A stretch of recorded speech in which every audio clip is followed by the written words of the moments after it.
one of the things that is difficult, thank you for recording, and one of the things that's difficult with cultural bias is that understanding both bias and culture.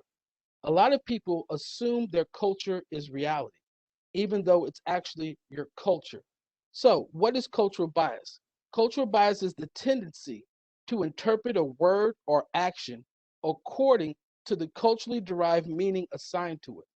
What does that mean, the culturally derived meaning? So let me use a real life scenario. If I'm walking down the street and I see somebody who looks like my identity, and I do what I call a what's up nod.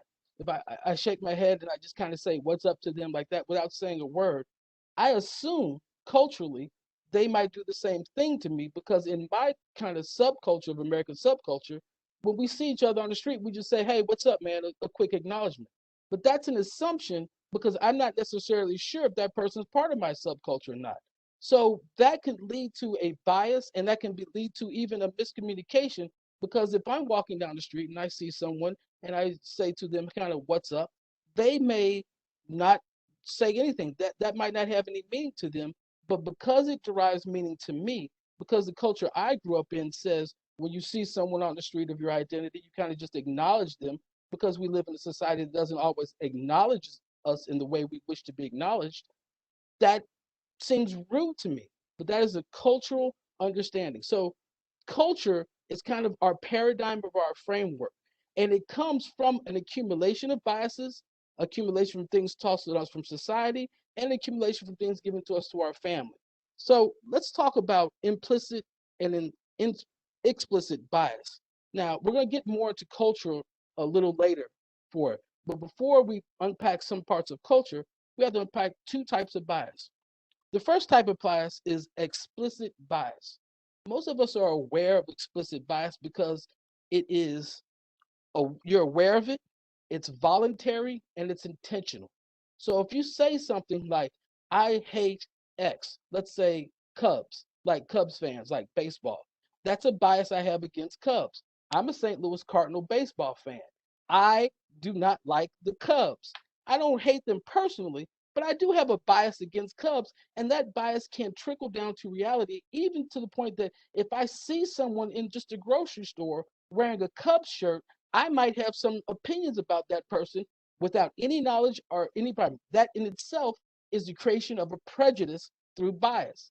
Because I already say I don't like the Cubs, then I see someone wearing a Cubs shirt, my prejudgment of them comes from the bias that I've already had of not liking the clubs. But that's an explicit bias because I know I don't like the Cubs. And I know I carry that. So I might say something, I'd be like, ugh, why are you in Cardinal land, Cubs fan? That's explicit. It means I did it on purpose. I said it, and that person could feel it and knows it was intentional. Now, there's another type of bias that we're not aware of, and that's called implicit bias. Now, implicit bias, you're unaware of it, it's involuntary, and it's unintended, but it happens all the time. We have implicit bias based upon things we don't necessarily know we're using as judgment criteria. Here's an example. Now, some of you who know me know I worked in politics, and I come from a background of political campaigns and things like that. I have seen a lot of very good politicians simply lose campaigns because they're too short. They're not as tall as the other person. Because culturally, we have a bias towards tall male leadership. And you can see when you start looking at gender identity bias, when you start looking at leadership bias, in our society, we kind of get all these messages that a leader's supposed to be strong, a leader's supposed to be tall, a leader's supposed to be all these different male based qualities. And that implicitly, I could say, make a choice without even knowing. So I go to the ballot box and I've met both candidates and I think they're kind of right. And I happen just to vote for the bigger, taller guy because something inside of me has always gotten the message bigger, stronger means better leader. It's not an honest message. It's not necessarily even a true message, but it's an implicit message I've got. And to catch myself, I have to do certain mindfulness techniques and certain techniques that we'll talk about a little bit later. But implicit bias comes and we don't know it. It happens. We're not even sure it happened. Someone might have to point it out to us because it's involuntary and we're unaware for it. but it does have an effect in reality. It does have an effect on how we process things and how we take in things. And the things where implicit bias can be really weaponized can be things like bank loans. What that person look at you for a loan, what they think of you, their implicit bias. It can also be weaponized by our law enforcement agencies.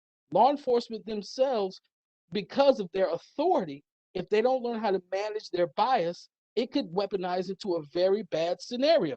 And we've seen scenarios throughout the United States that lead us to understand that law enforcement has a greater authority and a greater role to manage their bias. So let's take a second, and I want to play a video from LinkedIn Learning. So Matt, would you play the first video that talks about uncovering unconscious bias, please? And would everybody please mute their mute button?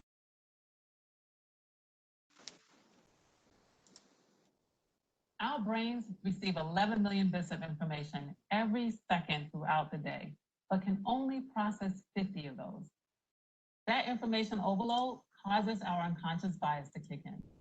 In fact, there are almost 200 biases people use to make everyday decisions. As a human resources professional, I am keenly aware of how unconscious bias can show up in job descriptions and the recruiting and interview process. Let's face it, the societies we live in are diverse, and unconscious bias can quietly sabotage any efforts to build equally diverse workplaces. In this course, we'll go over common unconscious bias, like affinity and conformity bias, and how you can minimize those during the recruiting and interview process. Because as we all know, if we can eliminate our own bias, we'll likely hire the right, qualified, and diverse candidates more often. Hi, I'm Dr. Tana M. Session, organizational strategist and recognized diversity and inclusion thought leader. I've spent over 20 years in human resources and have helped organizations discover strategies to reduce and eliminate bias in their workplace. Join me as we go on a journey to identify unconscious bias in your own recruiting and interview process. And don't worry, this is a no judgment zone. We are all guilty of our own unconscious bias, but self-awareness is the key to unlock the door of change. Are you ready to dive in? Great, then let's get started. All right, we played that 1 second, pause it there, man. We played that one section because she said a very important fact that I want us all to understand. And that is our brains take in 11 million bits of information, but we only process about 50 bits of information. The rest is sorted through different types of bias filters as necessary or unnecessary. When you think about how much it takes to create like a computer program or a video game world, a lot of the software built into the code of making a video game world is based upon making like the world engine, where our minds perceive our reality or our world engine all the time. And we're always getting bombarded with a bunch of information. A lot of information we just tuck away or kind of just push to the back of our mind, and we're not sure what that information does because we only process a small bit of information. And that small bit of information is what we can choose to accept. And what I mean by choose to accept is if we don't have a paradigm to understand something, we don't have a way to absorb it. So a ridiculous scenario would be like if a UFO or alien species flew down in front of your office, your mind would take a while to digest it. Or if you look at like certain tribal societies, when they first saw ships from Europe or when they first saw ships from other nations, they didn't necessarily know how to digest what is that thing because you have no experience or basis to do it. So it's another one of those bits of information your mind doesn't know what to do with it, but it tries to sort. And let's be real with something. Everyone has bias. The way the brain works, you have all this information coming at you, and you sort and you say you like, you don't like. You like this color, you don't like this color. You like this temperature, you don't like this temperature. You like the way this sounds, you don't like the way this sounds. And that builds up over time experiences, and those experiences tuck inside of them your bias. Did you like that experience? Did you like school? Did you like when you went to karate class or something? Your biases are built upon your experiences, but there's also whole layers of hidden understanding of information that tucks away implicit bias. And it can be formed by association to loved ones and things like that. We're going to get into some of the family structures in just a minute, but I want Matt to play one more section on implicit bias from Dr. Tanya Sessions. She's a really good doctor. If anybody wants the full LinkedIn Learning course, we can email that out to you. But she's going to play a little section on implicit bias real quick. I think it's down two more. That's intuitional bias. Yeah. Often, you might hear someone say they made a decision based on trusting their gut or their instincts.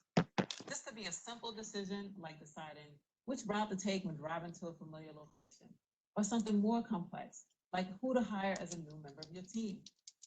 In the recruiting and interview process, this type of decision making is called intuition bias, and it can make a negative or positive impact on decisions.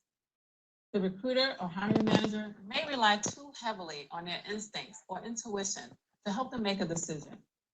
This tends to happen with hiring managers who have been hiring for a long time. They will rely less on qualifications and more so on their instincts based on their Hey, experience. Matt, can you pause that one and play the 1, 2 down on implicit?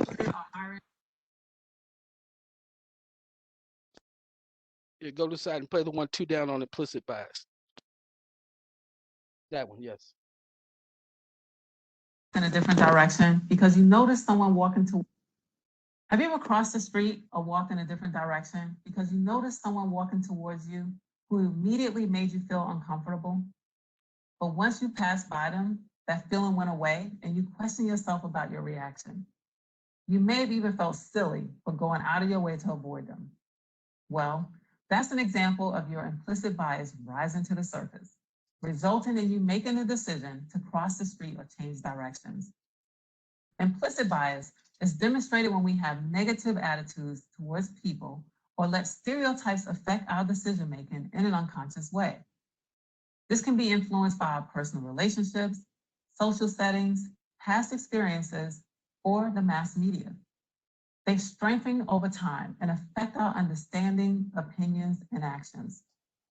Regardless of race, gender, or country of origin, everyone has implicit bias. Even people whose job it is to remain impartial, like judges, have implicit bias, which may impact their decision-making. So, how does implicit bias show up in recruiting and interviewing? Well, there are two ways that you'll likely notice.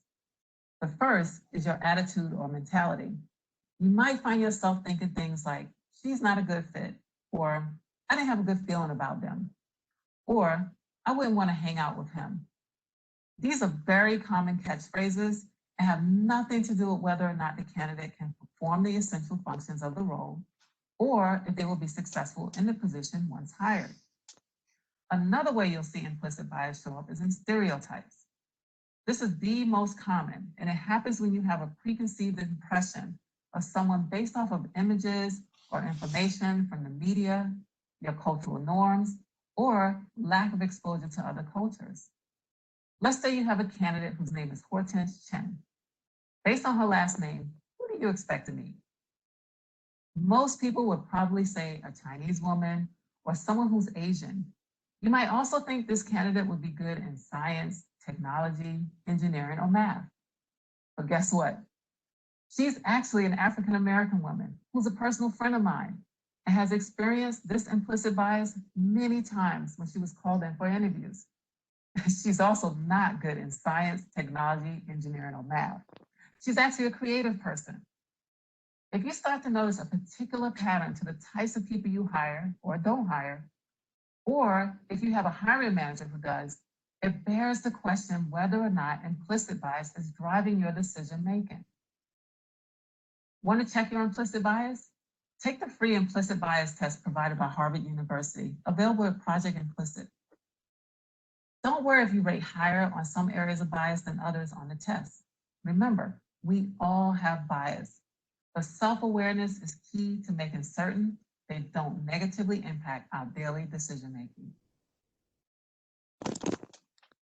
All right, pause it right there. Now, there's a few reasons why we played that little section for you. And one of the important parts of the section was that there exists implicit bias tests. She just talked about the Harvard implicit bias test. Anyone can download the Harvard implicit bias test and you can take it online.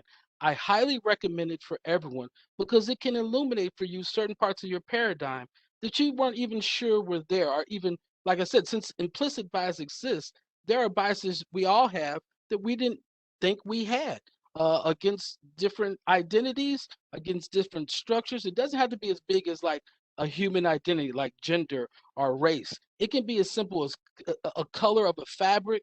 It can be fashion based. It can be audio based. Your biases and how your brain sorts, I like or I dislike, could be any particular thing that your brain grabbed onto. And it could be unique for everybody. That's why I suggest people take the Harvard implicit bias test, especially if you have a role that you need to manage your implicit bias, like law enforcement, dealing with customers and doing customer service. These are all roles that make us have to manage our implicit bias because, especially as the face of government, it is important for us to try and treat all people the same and fair. Is it possible? It's not always possible because of our biases, but we have to try and manage our biases so we do have a proper and professional face towards all people. This can be very challenging, especially when we don't like certain biases that we might have. If we have a bias that makes us uncomfortable, sometimes we can try and protect that bias in a weird emotional way, and we have to watch out for that. And that's why I suggest taking the Harvard implicit bias test by yourself, because then you can do that self evaluation and you're not necessarily embarrassed by whatever came up. So let's talk for a second about how all these bias kind of come out. We'll get into a little bit of sociology, but I think it's very relevant to everything today. So one thing that's important is to understand that socialization happens before you're born. So society has created different identity roles and stuff like that. Like I was born in the 1960s, but society had already had different roles for African American men that I could was either allowed to fit into or tried to fight against, but those roles were created before me. And regardless of how I felt about those roles, society gave them to me.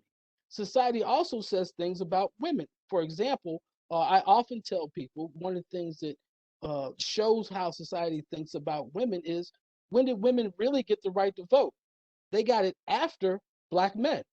And that says something about a society's judgment. That says something about what a society's priority was. So socialization started before you were born. And then your parents probably had something called anticipatory bias. Anticipatory bias is like a gender reveal party, because you say my child will be this gender or that gender, you have already started to set up gender roles for your child. This is Gender is just one type of role you set up for your child.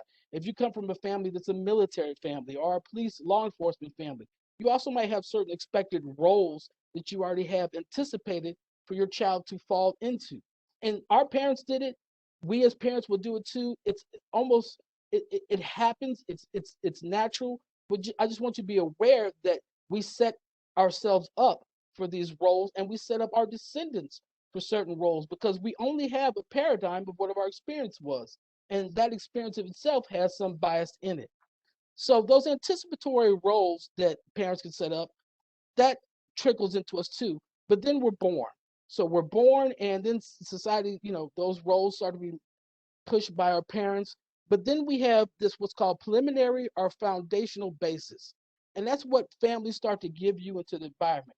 They may call you a nickname. Some families may say it's okay to have a little sip of alcohol at a young age versus other families. Absolutely not. Some families may say, oh, you're going to be this role. We're going to make sure you're a doctor or a lawyer or something like that.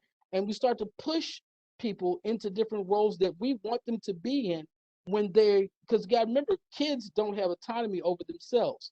Kids are under parents' guidance and control. But with the parents' guidance and control comes the parents' bias. And it starts to push the kids in certain directions. While the kid is creating emotions and the kid is experiencing things, they're starting to form their own bias based upon other people's bias also. So here's an inherited bias, kind of. If you see your parent react to identity group that scares your parent, that identity group might also scare you. This is called the elevator scenario. A person, a black man, let's say, walks onto an elevator and he sees a woman grab her purse or pull it back. One, I want you to think about what you just assumed the identity of that woman was. I didn't give her identity, but that says something. But that her grabbing the purse, let's say she was with a child or something, if the child saw that, she didn't specifically say that person is necessarily bad, but that child got an emotional image from the parent, and that emotional image leaves an imprint and probably a bias because something about that person was dangerous. Why did mom react that way? What's going on here? That leaves an imprint and that can leave a bias.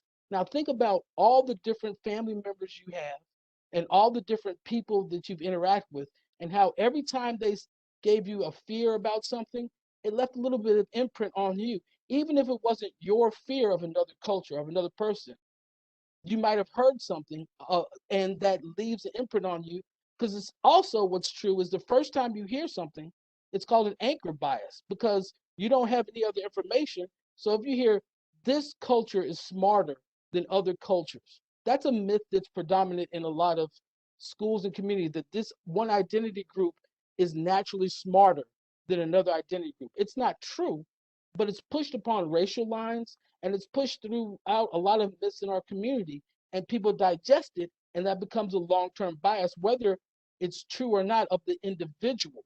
Because it's one of the things we do with bias is we take groups, we take individual traits, and we expound it upon groups. That happens all the time. Another thing while we're growing up that creates bias is community bias. And a good example of community bias is the St. Louis question, what high school did you go to?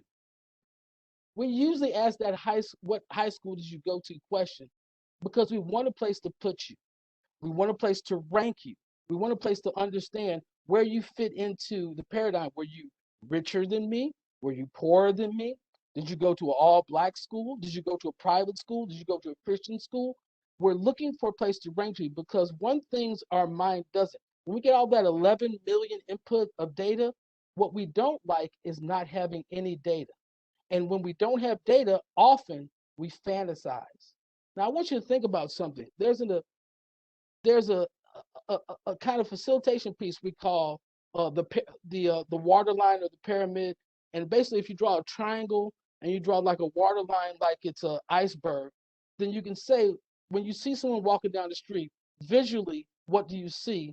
But their true identities, a lot of their identities you don't see. They're underneath the water level of this metaphorical iceberg exercise. And I'm sure some of you've done that before. But for 1 second, I want you to think about what that means, that we see something and we have limited data, but we color the rest in fantasy.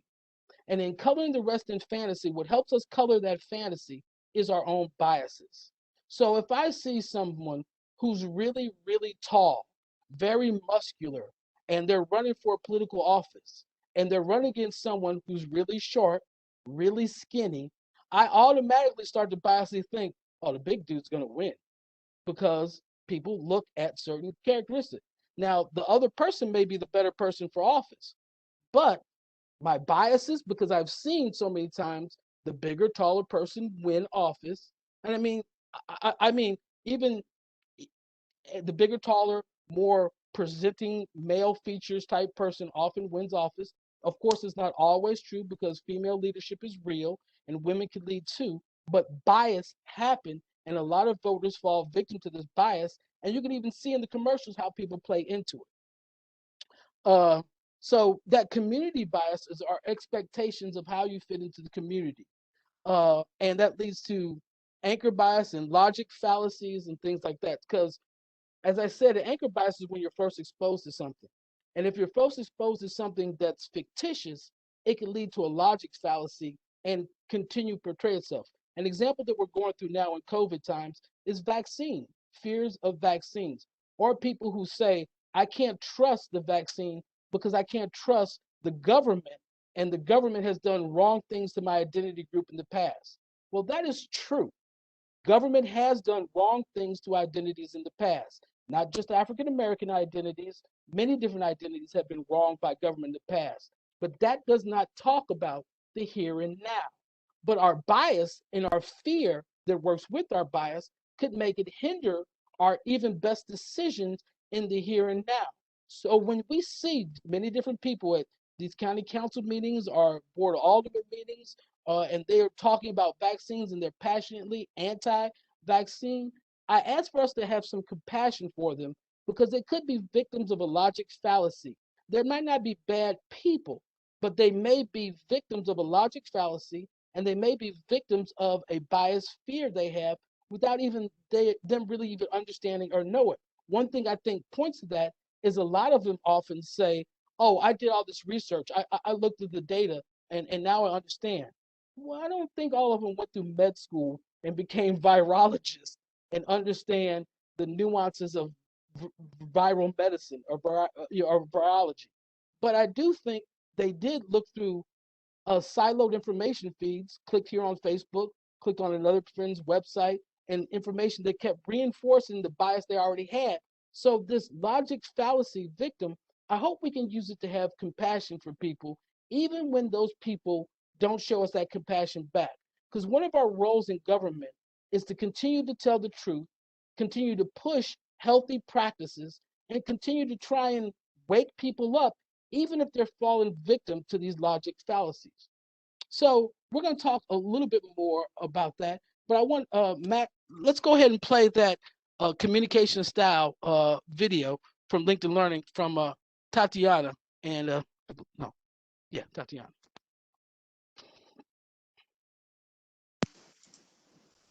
Your interaction may be with a culture that honors a different level of formality in their communication than what you're accustomed to. Here's how to flex on the formal and informal communication continuum. Let's talk about formal to informal first. Communication formality is critical in some cultures. For example, in China, which has a more formal communication style and professional job titles matter, it's important to set the stage for a meeting. It's common for the agenda to be sent in advance, listing everyone's title. The senior people take the lead in the meeting, and younger, less experienced attendees are mere observers. But if a Chinese company is doing business in the United States, they may find a different scenario play out. I remember a Chinese professional telling me the story of his company meeting with their US counterparts on a technology merger. They didn't know who held what position in the company because that was not shared in advance. The US company representative who spoke the most was the technical expert, but younger than several others in the group.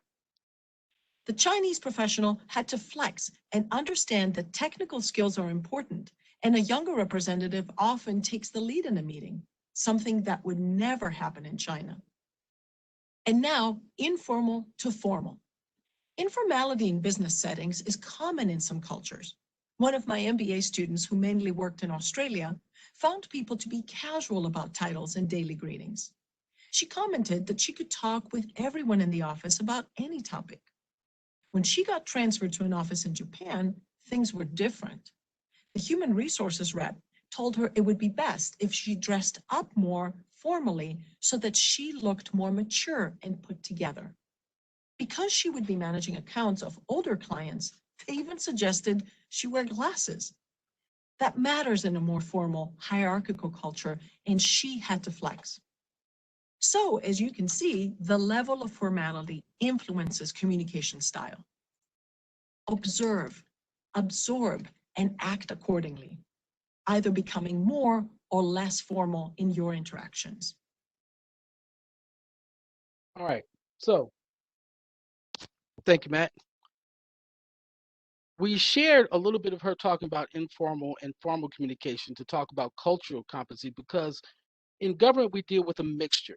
So let me tell you, outside of government, let me tell you a personal little story about my understanding the difference between formal and informal culture and cultural expectations. And it's simple. When I was a little kid, it was culturally expected. You go to church, you dress up.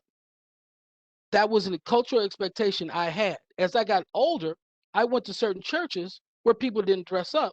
And it was strange to me at first because I had a cultural expectation that to respect the church in a way, you dressed up. that was just something that my family had done. That was something that I was told, and that was something that I was kind of trained to do. And I didn't think that not everybody's family or culture had even gone through that kind of training or experience that, put on a suit and tie or put on a tie before you show up in church. That was a cultural expectation. We have many cultural expectations, and some of them go around education and like high school.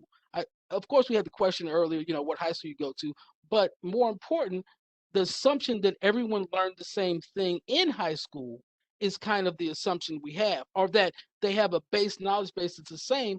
And we know that not to be true, because if you look at certain educational statistics of who has more probability to go matriculate to higher education, it's basically zoned to different affluency areas. And that nowadays you can almost predict someone's future fluency depending on the zip code they were born into. And that means something about cultural bias and expectations and the true ability to move up and through society, or what information is given to different subsections or subcultures of society. So we talked a little bit about anchor bias, and I want to touch on two things. I want to touch upon how anchor biases and modern political tribalism affect us. And then I want to touch on a little bit how biases hinder us economically, and I'm going to bring Reginald into that subsection there. First, let's talk about anchor bias. Anchor bias is when you're first exposed to something, you think it's true because it's the only exposure you have to it. And this leads to not only logic fallacies, because you could be exposed to something false and you assume it to be true, but in modern times, it can be weaponized by political tribes because they see a value in it. We are honestly living in a time now where we have, most people think there's only two political parties. That's not true. There are more than two political parties. There are just two dominant political parties in the United States of America. And so part of that paradigm that we've shaped is we think the whole conversation of politics is just a conversation between those two parties. Well, we kind of allow that to happen. And that's why it is the conversation that way. But in modern times, and if we're completely honest, it seems that one party has more weaponized certain political tribalism than the other. And we see it going against what we even think are good health ordinances and things like that we're trying to pass in the city and in the county, because one political tribe doesn't want to have the conversation that the other political tribes want to have. They want to be out of the conversation, or they think that there's something nefarious about the conversation. Once an anchor bias is created, it does not necessarily have to stay. People can unlearn biases just like you can unlearn different just like you can unlearn racism, sexism, homophobia, and things like that. You can unlearn it, but you have to enter a process of unlearning, and you have to consciously acknowledge that you have some bias there. Now, there are processes for that, and one of them is taking the Harvard implicit bias test just to kind of see where your biases are, and then you can start working on them once they're known to you. But they're not known to you, you'll probably go through life with them still. Uh, Now, when we talk about anchor bias and economics and certain logic fallacies that come into our economics, one thing that's important to understand is this: we don't talk enough about our own personal economics, about how money situations are. And some communities are very sheltered and very scared to talk about economics. I think about the conversations some of my wealthier friends had versus the non conversation some of my poorer friends had, because their families didn't want to talk about money. They would just be like, oh, don't worry, we'll take care of it. Whereas most of my friends that I know are affluent now, their families had conversations about money. What it means to save, what does it mean to do? So unless we have critical conversations, we allow biases to flourish. And now I want to bring in Reginald a little bit to talk about uh, different things you might not know about risk and economics, especially. And Reg, I want you to start off here if you don't mind. Not many people know that healthcare, as we talked about before, is a la carte thing. So can you kind of start what that means? So, and thank you for that. Thank you for that, Kenny. So, a la carte, you look at our healthcare system, and not everything is covered. Naturally, we all think that, oh, I have insurance, therefore it is covered. The old saying, the devil in the details, couldn't be more accurate for this whole thing here. For one, if you actually took your insurance policy and you put it up against that bill, you're going to find that there were some things that just weren't on the menu. Mm-hmm. You can go in for a procedure. The initial doctor, okay, he's in your network. The anesthesiologist may be in your network. The person that brings you out of it is not in your network. The person the surgeon is not in your network. So now you're wondering, well, I thought I paid for all these other things. Oh, yes, the insurance paid for what it was supposed to cover. But now you got all these other out-of-pocket costs, and you're wondering, what happened? Mm-hmm. What exactly happened? So the other thing, too, is that there are some times where there may be some medical professionals who may feel that, okay, well, depending upon what type of insurance you have will determine the type of care that you get. Mm-hmm. Truth is a light. oh, you don't have Blue Cross Blue Shield. Well, you get this package or you get this kind of service. It's kind of like if you go to a restaurant, and this is also a form of bias. And I know that that you all will probably agree with me on this. Next time you go to a restaurant, watch how the server treats your table if all of you just order water. Watch how they'll treat everybody at that table if all you order is water and not a wine or a soda or this, that, and the other. Notice the type of service you'll get versus that. Absolutely. Notice how you'll get if the server doesn't think the type of person is going to tip. Mm-hmm. There's also that. I'm glad you brought that up. It's a good segue. When you go into a restaurant, and I've noticed this too, where even if I'm on a date or if I'm with a group of my friends, the server will see what we look like and assume either not to service that table or we'll do the absolute bare minimum. Mm-hmm. Because they think that we're not going to tip or that we can't afford to tip. Because what is the societal stereotype that Black people don't tip? Absolutely. Expectations. Mm-hmm. Mm-hmm. Oh, they don't tip, so I ain't gonna do that. Another situation, and this happened to me, another economic bias. I went to a store and I was looking at a shirt. I was kind of looking at it, and the person comes over. Oh, do you need any help with anything? I said, no, I was looking at it. I like the fabric. I like the design and everything. And the person just automatically volunteered, oh, well, we don't have a layaway here.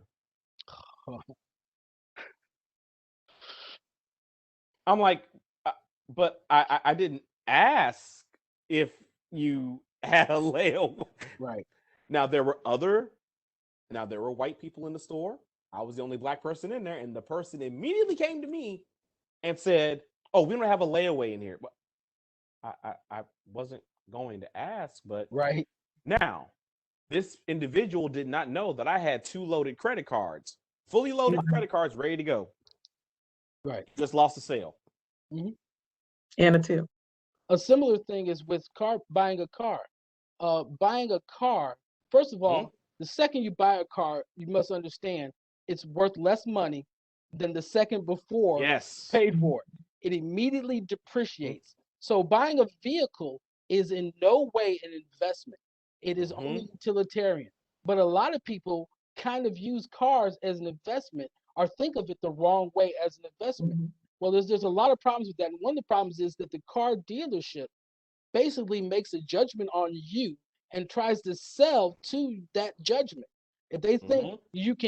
if they think that you can afford a really expensive car, they're not going to try and cut the price down. If they think they can barely make the sale with only 5% over cost, then they might think about it or they might move on to the next person. But it's all based upon that same a la carte type feel. It's a Mhm. judgment on who you are, and then economics applies to what their judgment of who you are is. Can I I make a like quick that. comment, please? Please go ahead, Effie. Come on. Okay, before we move on, I wanted to comment on something that Reginald said. And in regard to the layaway comment, sometimes it can be implicit bias, but sometimes it can be acting with intent, Absolutely. Exactly. Absolutely. you know, to Mhm. do harm, Absolutely. you know, and Mhm. and we have to be aware and make the judgment call as to which it is.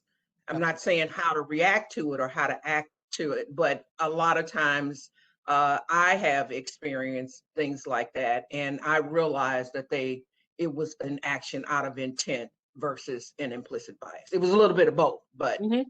I just Mm-hmm. wanted I to like, comment. and just real quick, Ethel, I'm glad you said that because it also reminds me of something else when it comes to even economic bias. When people enter into a financial institution to apply for a loan, Yes, you'll notice that sometimes, and this still happens today, even with all the laws, protections out there, you are judged based upon your appearance and Yes. your job. yes, Never mind the fact that you already have the credit score and Right. that you paid down your bills. You did everything you could, but now they've decided, I don't know if I want to give this person a loan because, right.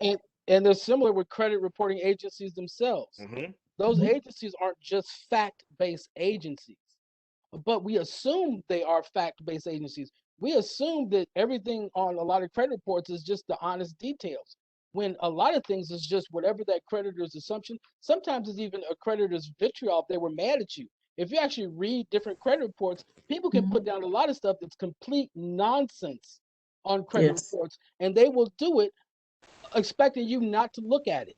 So another thing of your Mhm. bias, don't assume your credit report is something.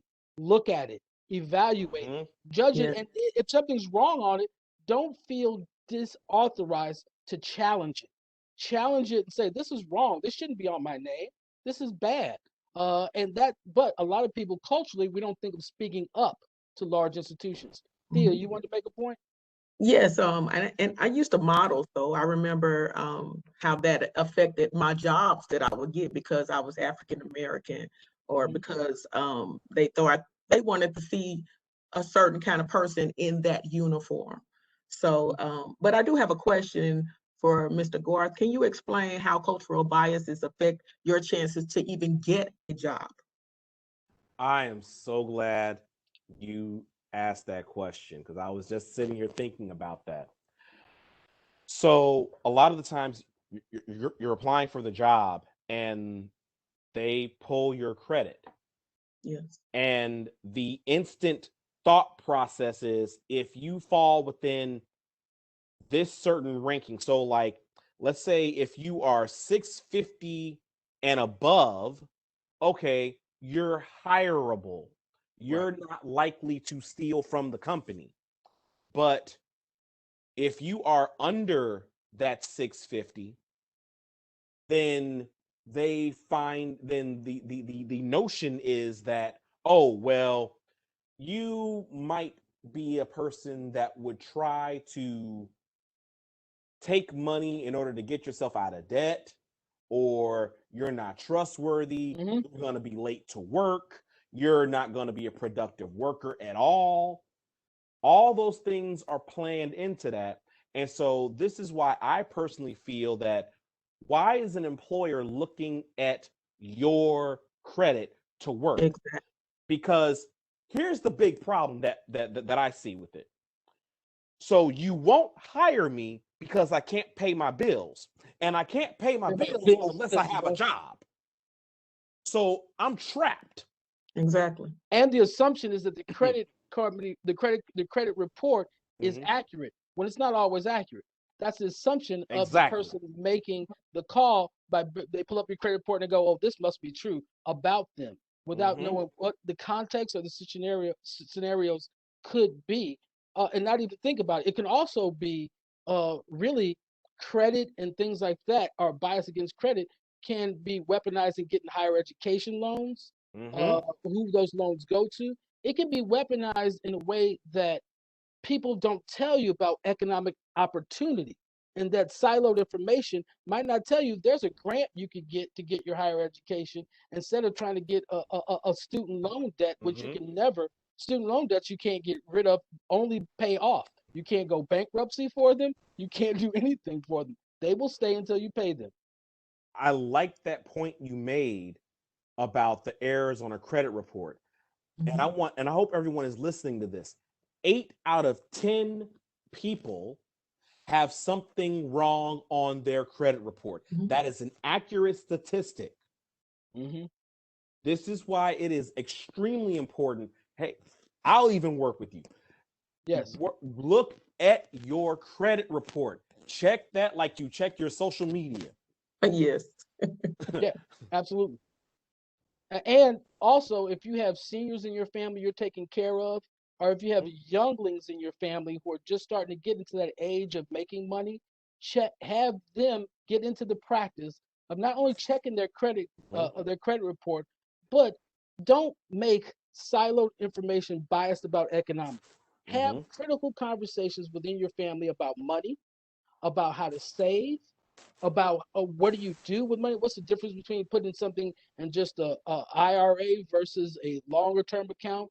There are a lot of financial tools out there, but culturally, a lot of subcultures don't talk about all the different financial tools. So you get a lot of young people who think, "Oh, I should just buy a Bitcoin or try and buy part of a digital currency," without knowing there are many other options, and digital currency might not be the best option because it's so volatile at this time. There may be better economic options out there if those people can just get communicated to that there are there. Because a lot of times we're not, in our families, the culture of looking at economics is not there. And if there's anything people get out of this little forum today, that is, don't assume, learn. Learn your credit report. Don't assume that that person who's trying to sell you something or do something has your best interest. Don't assume that person who has some control over your health insurance has your best interest. And by the way, health insurance is a uniquely American type conversation. That says something in itself. But when we start messing with different cultures, and in St. Louis specifically, St. Louis City and County, we're getting more cultures coming in with refugees and different people from all over the world starting to come to St. Louis to try and make a life. We're going to have even more communication issues, even more cultural conflict issues. So it's kind of the burden on us to try and see where our assumptions are and where do our bias begin so we can manage them and navigate. I always stress it's very important for those members of law enforcement, but it's also important for us in any role we do that faces the public, because our bias can lead to a bad interaction at any given time. And if I could tag on to what I said about intentionality earlier, when Reginald was talking about jobs maybe looking at pulling your credit report or basing things upon that report, sometimes it's really an invasion per se, for lack of a better word. It's totally irrelevant really to the job, but it's a bias that leads them there to take that action against one. And I just want to say that to me, this topic is so vitally important because we do not realize the harm that can be done to a person's personhood through implicit bias. You know, you talked about, if it's being denied a job based on some particular judgment you might have, or it could be a number of things in one's life. So, again, I think that there has to be a refocus of this because of the fact that it has done so much harm through for quite a while. And so it has to be an acknowledgement that it does do harm. Yes. I gotta say this. I gotta say this real quick. The Right. whole thing, when you look at the cultural biases, everything that you mentioned, everything that we've all talked about today, if you really think about it, what we've just talked about is one of the root causes of this disease that's going around right now called cancel culture. Mm-hmm. Mm-hmm. The whole bias, the whole stereotypes, everything. We instantly cancel someone. Oh, well, they look like this. Oh, well, they're canceled. Oh, they have this kind of credit score. Oh, well, they're canceled. Oh, they do this, they're canceled. Oh, they went to this high school, or you can't. We're just canceling people left and right Exactly. over the most trivial and most superficial things. Well, yes, we act on our biases. Our biases do make us act. If I see someone walking down my street and I'm outside watering my garden and they look scary to me, I might be prone to call the police and say, hey, there's this weird dude walking around. And that's me creating an effect. I don't know how the police officer would interact with that person, but my bias, not knowing that person, just see how they're looking around the street. Do they look like they're looking at my neighbor's house? They look like they're looking at my house. That could lead to my action. And think about how often this happens. How often someone just somebody says, oh, let's call the police on them, and doesn't give the police a lot of information. Now, the police then carry their own bias on top of it. And if anyone knows the whole physics theorem of Schrodinger's, depending upon the bias of that police officer, you're like Schrodinger's American. It depends upon if they're weaponized bias and don't like your identity, you're in trouble. If they fine with your identity, you'll probably be fine. They'll just talk to you and move on. But it all depends upon the management ability of that law enforcement officer. And this is not just, I'm not picking on law enforcement because I like law enforcement a great deal. It's the same with any authority. Even when people in hospitals and triage, how they feel about a person, what those biases are, depends on what kind of pain medication they might give someone. I think people have heard in the past that some people believe that different identities don't feel pain the same as other identities. Exactly. Our bias are weaponized in this society because they have so much control over our own paradigms. Yes, what you said reminds me of the Trayvon Martin situation when you said what you said, Kenny. Absolutely, absolutely. All right, it is 1:28, and I want to give everyone here on the panel just a last statement they want to make. So, Ethel, if you want to make a last statement, feel free to, please. Okay, just again, I think that we all have to be aware that we carry these type of biases, but I also want to just reemphasize that we all have to remain aware as to what it does to harm mankind as a whole. Yes. And just be wary of that. When you mentioned real quick things like in hiring, not a good fit. If there's a color difference, then there's this nervousness that then I might have to become something different in the workplace if someone different than my normal group is hired. It's all those type of things that really boil down to our biases. And again, we do it in all type of ways. And so I think it's really good that we become more aware of those things. Thank you. Yes. Go ahead, I'd Thea. like to say, oh, okay. I just wanted to say that I believe, I like the fact that you were saying that people who are dealing with the public or in certain positions should think about this, but I feel like everyone should, because at some point in time, we're going to have some effect on the culture, effect on the world. So we need to check ourselves before we wreck ourselves. But I also want to see if we can go back and restate who we are, our contact information, so the listeners will be able to contact us in the future. But I'm Theta Person. I'm the Diversity, Equity, and Inclusion Administrative Assistant. All right, Reginald, go ahead. Go ahead. And just to that, I am Reginald Garth. My pronouns are he, him, and I am the financial well-being coach for the St. Louis City Treasurer's Office, Office of Financial Empowerment. And if I could leave you all with this final thought towards bias and economics and everything, and that is, do your best to elevate your thoughts and your conversation. Do not escalate your emotions. Yes. Very good. And I am Kenneth Murdoch. I'm the Director of Diversity, Equity, Inclusion for St. Louis County. And what I want to leave you with today is all of your biases can be controlled and managed. 3 simple techniques. One is mindfulness. Sometimes when something happens in a scenario, you need to just take a deep breath, count to 5, and not let the primal brain make the decision. If you take a deep breath and just count 1, 2, 3, 4, 5, hold your breath, expel, and then count 5 as you exhale, your logical brain has more time to catch up, where your biased brain is always the first to step out the gate. So sometimes just mindfulness and breathing helps you control your bias or recognize and internal bias and say, oh, that's in me. Another thing is exposure. You know, if you meet different cultures and different people, you will understand that you have been programmed certain biases. Like when I was young, I was told dreadlocks were something weird. And then I met people with dreadlocks. My wife has dreadlocks. And so now I see them as beautiful because my wife is gorgeous. I'm lucky. And the final is replacement. Sometimes you need to look at an identity group and replace it with another identity group in your mind so you can have compassion and kindness.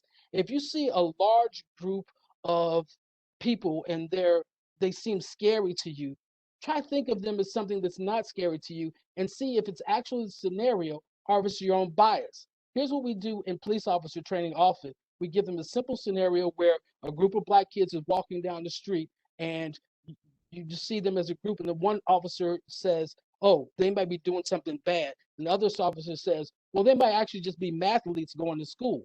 That's a replacement.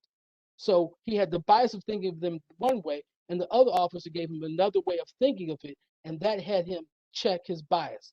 There are techniques. We can learn this, but we have a responsibility to manage our bias, especially in these times where there are many identities fighting for respect because America has not always respected all identities. And that's the simple truth. Well, it's 1:32, and so we're going to have to close down, but I want to thank you all for coming to this Lunch and Learn. I'm sure we'll Can I introduce myself just real Yeah, quick? I'm please. Ethel Bindum. I'm sorry, Director of the Office of Community Engagement, Office of the County Executive. Thank you. Thank you, Ethel. And I also want to thank Matt for helping us on that IT. Yeah, Matt and Thank you, IT. Thank you, Matt. With that said, everybody, have a good day. You too. Thank you. Bye-bye. Thanks. Bye.